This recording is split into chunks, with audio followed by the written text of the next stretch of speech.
क्रांती news, आवाज सर्वसामान्यांचा। Soybean लागवडीचे नवे तंत्र बीबीएफ पद्धतीचा मोठा फायदा। शेतकऱ्यांसाठी खुश खबर, सोयाबीन प्रशिक्षणात महत्त्वाचे मार्गदर्शन। बीबीएफ तंत्रज्ञानाने वाढेल सोयाबीन उत्पादन, डॉक्टर विजय सीडाम यांचे आवाहन।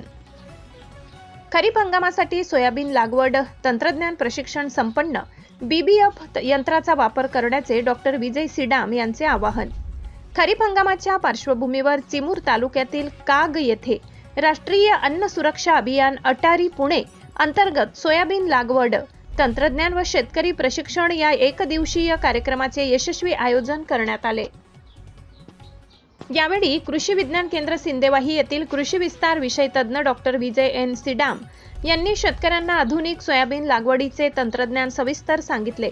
त्यांनी पेरणीपूर्वी बियाण्यांची उगवण क्षमता तपासणे, योग्य बीज प्रक्रिया करणे, 15 जुलैपूर्वी पेरणी पूर्ण करणे आणि बियाणे 4 सेमीपेक्षा अधिक खोल न टाकण्याचा सल्ला दिलाय। याशिवाय रुंद वरंबा सरी बीबीएफ पद्धतीने पेरणी केल्यास बियाणे व खतांची सुमारे 20% बचत होऊन पिकाला हवामानातील बदलांचा कमी फटका बसतो, असे त्यांनी स्पष्ट केले।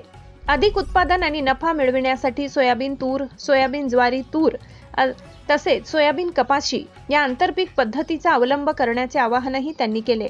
संतुलित खत व्यवस्थापन, विद्राव्य खतांची फवारणी आणि पिकाचे योग्य नियोजन याबाबतही त्यांनी मार्गदर्शन केले। कार्यक्रमाच्या शेवटी डॉक्टर पंजाबराव देशमुख कृषी विद्यापीठ अकोला यांनी विकसित केलेल्या आंबा या सुधारित सोयाबीन वाणाचे बियाणे शेतकऱ्यांना वितरित करण्यात आले। या प्रशिक्षण कार्यक्रमाला श्री कैलास कामडी यांच्यासह परिसरातील अनेक शेतकरी मोठ्या संख्येने उपस्थित होते। जिल्हा प्रतिनिधी अमान कुरेशी, महाराष्ट्र क्रांती न्यूज, चंद्रपूर। अशाच नवनवीन बातम्या पाहण्यासाठी आमच्या महाराष्ट्र क्रांती न्यूज या YouTube चॅनलला लाईक करा, सबस्क्राईब करा आणि बेल आयकॉनला प्रेस करा।